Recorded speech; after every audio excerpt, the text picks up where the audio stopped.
4 na taon ginugol ng Rusya sa pagtatayo ng di nakikitang pader sa sarili nitong teritoryo.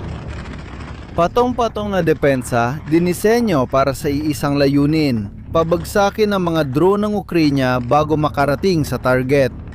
4 na taon ng mga radar, mga misil, digmaang elektroniko at sa huli, mga taong laman at buto na nakakalat sa lupa.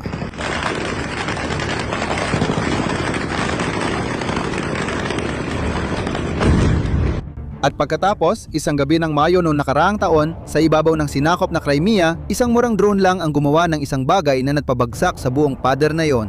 Hindi ginawa ng drone ang inaasahan nila. Hindi ito umiwas o tumakas, gumanti pa ito ng putok. Isipin mo muna kung gaano ito kalaki. Sa isang banda, isang makapangyarihang militar na gumugol ng 4 na taon at bilyong dolyar para buuin ang pinakamakapal na depensa laban sa mga drone sa buong mundo. Sa kabila naman, isang drone na mas mura pa kaysa sa isang karaniwang kotse na may dalang rocket na ang pinagmulan ay mula pa noong dekada 40. Oo, simula noong ikalawang digmaang pandaigdig. Ang lumang sandatang ito'y nakakabutas sa pinakamahal na depensa sa mundo.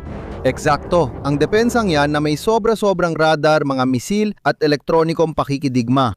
Kapag naintindihan mo kung paano niya nabubutas ang depensa ng Rusya, makikita mong may dahilan si Putin para mag-alala. Simulan natin sa eksenang nagbukas ng lahat. Noong Mayo 12 ng nakaraang taon, ipinalaganap ng mga open source analyst ang isang videong kuha sa ibabaw ng sinakop na Crimea. Isang long-range na drone ng Ukraine ang lumilipad dito sa kalangitan.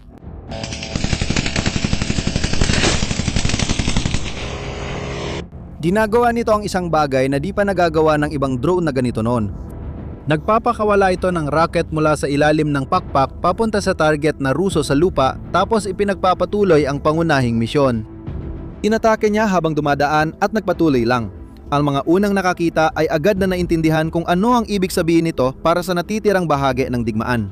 Kaya sulit mag-like at mag-subscribe sa channel ngayon dahil ang susunod na ipapakita ay dahilan kung bakit hindi nakatulog ang pamunuan ng militar ng Russia. Mula sa mga pinagkukunan ng Rusya ang kumalat na mga larawan at tinakpan ang mga palatandaan ng rocket. Ayon sa depensa ng Ukraine, posible raw na mga lumang Soviet rocket yon, pero walang malinaw na visual na kumpirmasyon. Ilang araw matapos, mismong commander ng puwersa ng mga walang tauhang sistema ng Ukraine, si Robert Brovdi, na kilala sa codename na Madyar, ang naglabas ng mga video ng mga pag-atake ng rocket gamit drone. Nabunyag na ang konsepto, pero may isang bagay pa ring hindi malinaw. Hindi kung ano ang rocket, kundi kung saan ito nagmula.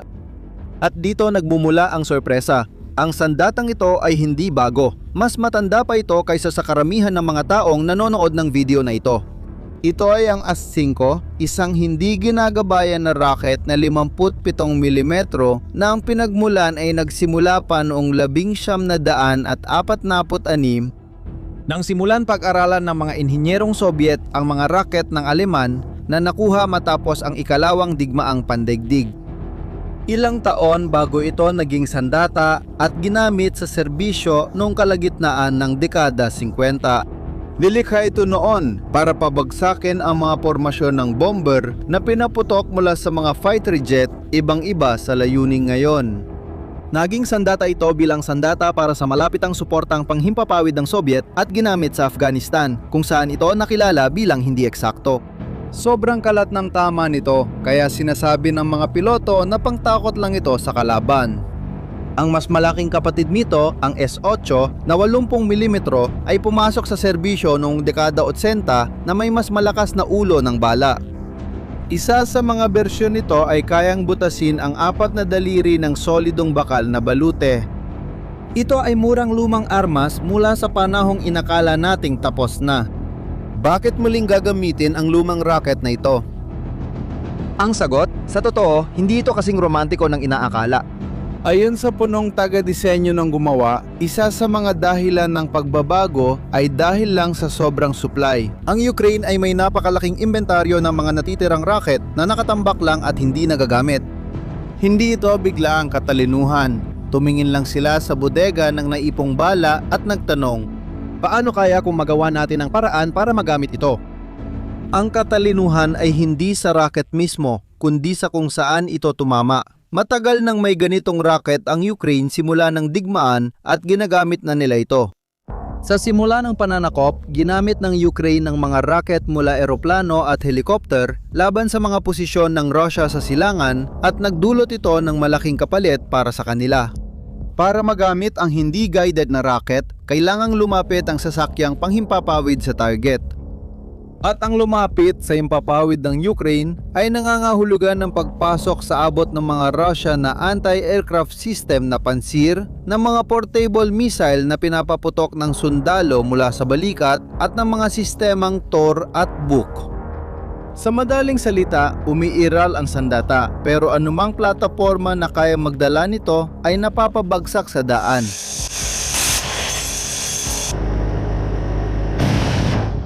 Nagantay ang rocket ng isang bagay na lalapit ng hindi namamatay.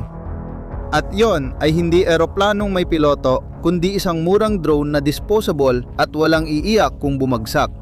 Itabi mo ang ideyang yan dahil mahalaga yan sa mga susunod na mangyayari. Ang susunod ang pinakamahalaga. Bakit ito napakapinsala sa Rusya mismo? Para maintindihan, kailangan nating akyatin ang hagdang ginawa ng Rusya at tingnan kung paano bumagsak ang bawat baitang. Ang unang yugto ay digmaang elektroniko. Ang Rusya ay naglatag ng pinakamakapal na kapaligiran ng elektronikong panggugulo sa makabagong kasaysayan na idinisenyo para bulagin ang mga drone ng Ukraine, guluhin ang satellite na signal ng lokasyon, putulin ang radyo na ginagamit ng operator para magpalipad at hadlangan ang mga sensor. Sa loob ng ilang panahon, gumana ito. Nawawalan ng video ang drone habang lumilipad kaya bumabagsak. Halos parang gawa sa kamay ang naging tugon ng mga Ukrainyano. Ang drone na gumagamit ng fiber optic sa halip na radyo ay may napakanipis na kawad na nabubunot habang lumilipad, dinadala ang utos at larawan sa anyo ng liwanag. Dahil walang signal ng radyo, wala silang magagawa. Ang drone ay dumadaan sa electronic na bagyo na parang wala lang yon. Nawalang bisa ang unang hakbang.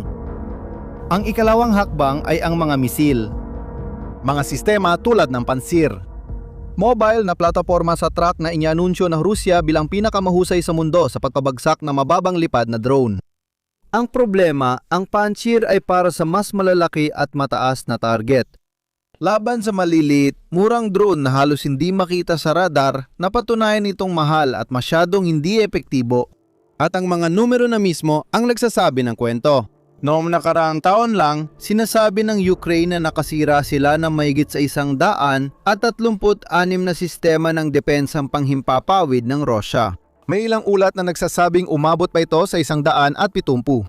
Isang independenteng grupo ang nagtala ng 12 ng nawasak na Pantsir base sa mga kumpirmadong larawan. Ayon sa Ukraine, halos kalahati ng Pantsir ng Rusya ay natanggal nila. Pero pansinin mo kung ano ang mismong Rusya ang nagsimulang gawin. Nagsimula silang ilabas mula sa imbakan ang mga Soviet-era radar na kalahating siglo na ang tanda, tulad ng P-18. At nag-i-improvise sila ng mga sistema gamit ang mga inangkop na misil. Si Madyer mismo ang nagsabi na ang isa sa mga radar na yon ay nakakabit sa isang truck na sobrang luma na halos hindi niya makilala. Umamin ang isang Russian military blogger sa malinaw na katotohanan. Gumawa ng mga misil. Pisikal na imposibleng makagawa ng Pantsir kasabay ng bilis ng pagkaubos nila. Panglawang baitang, bumabagsak. At narito tayo sa huling baitang. Nang pumalpak ang mamahaling teknolohiya, bumalik ang Rusya sa mga pangunahing paraan. Kung hindi mapatigil ng radar at mga misil ang drone, maglagay ng mga tao sa lupa para pabagsakin ito sa mata lang. Milikha ang mga mobile na fire team.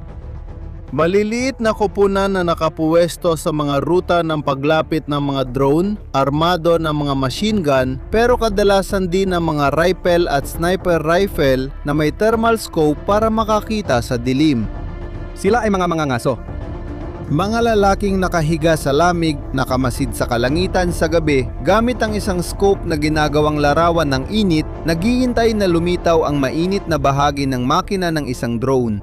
Ito ang pinaka-primitibong depensa at dahil dito, ito rin ang pinakamahirap talunin.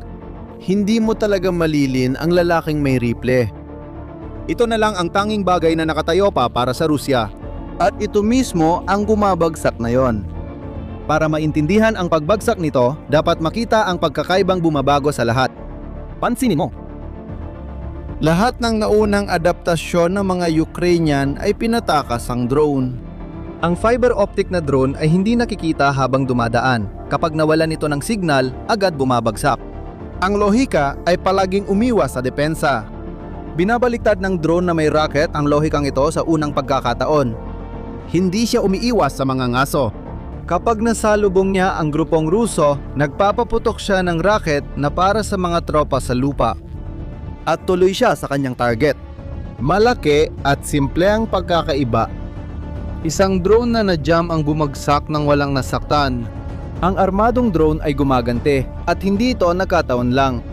Si Komandante Madyer mismo ang nagsabi ng direkta na ang mga drone na ito ay sadyang ginawa para sa mga grupong mobile na may mga dalang kamay na misil at mga machine gunner na nagbabantay sa mga depensang panghimpapawid ng Russia. Epektibo ang huling depensa ng Russia dahil tao ang nagbabantay. Hindi sila pwedeng ihap pero pwedeng barilin. At iyan ang dahilan kung bakit nagtatapos ang lahat dito. Hindi pinalitan ng Russia ng mas maganda ang sandata kaya nabawasan ang kanilang depensa. Naubos na ang elektronikong kagamitan at misil. Umasa sila sa tao pero ngayon pati tao ay nadamay na sa putukan. Wala nang natirang antas na mas mababa pa rito. At ang punto dito ay hindi naman talagang alisin ang grupong Ruso. Basta pilitin silang magtago. Mapilitan silang lumipat ng pwesto, mapilitan silang tumigil sa pagtatrabaho ng sapat na matagal para makadaan ng ibang mga drone. Hanggang ngayon, nalilimitahan ang malalalim na pag-atake ng Ukraine hindi dahil sa distansya kundi sa dami ng depensa sa pagitan ng frontline at target. Bawat drone na dumadaan sa koridor na yon ay isang operasyon. Hindi ganap na nasosolusyonan ng armadong drone ang problema pero nababawasan nito ang gastos kada tawid. At naging malinaw agad pagkatapos na gumagana ito.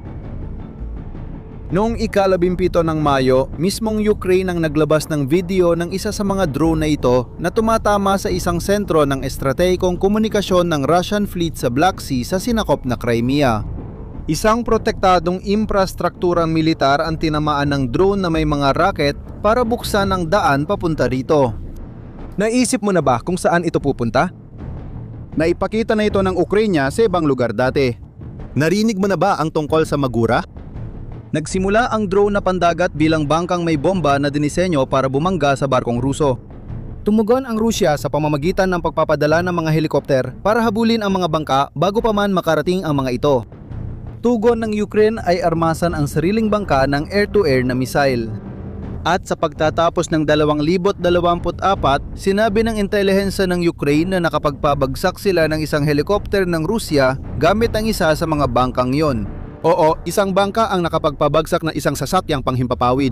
Napakalaking gulat nito kaya halos tumigil na ang Rusya sa pagpapadala ng mga helikopter para habulin ang mga drone na ito at umasa na lang sila sa mga mabilis na jet fighter. Sumunod, dumating ang bagong bersyon ng bangka na may mas malalakas na missile at sa sumunod na taon, napabagsak nito ang dalawang Russian jet fighter.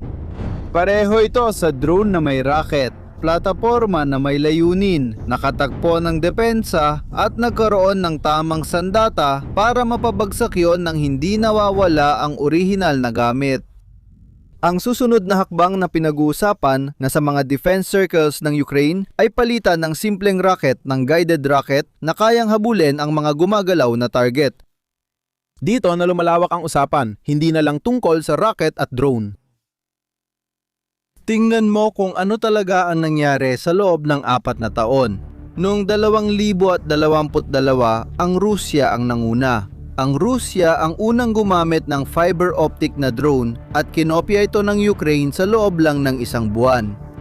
Ang Rusya ang nag-develop ng electronic warfare laban sa mga drone. Sa kanila ang technical na kalamangan. Ngayon, nasa kabila na ang kalamangan. Ngayon, ipinapakita ng Ukraine ang isang bagong launcher at ilang araw lang ay natutuklasan na ito ng Rusya sa labanan. Pero di na nila kayang sumagot ng kasing bilis. Makikita mong ito ang ugat ng problema. Sa ganitong digmaan, pansamantala lang ang technological na kalamangan. Hindi mo ito tunay na pag-aari. Ang nauuna ngayon, maari siya ang maghabol bukas. Hindi ang may pinakamagandang kagamitan ang nagtatakda, kundi ang mas mabilis mag-adapt. Hindi dahil sa mahiwagang sandata ng Ukraine bumagsak ang pader ng Russia.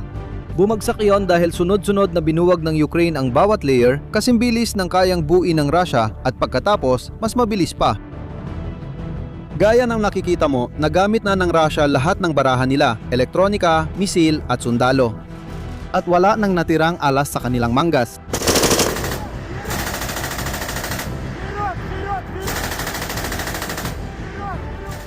Bawat bagong solusyon ay natutukoy, kinokopya at nalalampasan bago pa man ito kumalat sa buong harapan. Hindi pa rito nagtatapos ang karera, ginagawa na ang susunod na henerasyon ng mga drone. Nandito kami para ipakita ang lahat sa iyo. Kaya mag-subscribe ka na sa channel para hindi mo ma-miss ang mga susunod. Kung may aral sa digmaang ito ay na mabilis na susunod ang mga galaw. Kaya napupunta tayo sa tanong na maaaring magdesisyon sa natitirang bahagi ng laban. At baka pati natitirang digmaan ngayong siglo. Sa ngayon ba, ang pinakamabilis mag-innovate ang nananalo sa digmaan? Ilagay ang sagot sa komento sa susunod na video.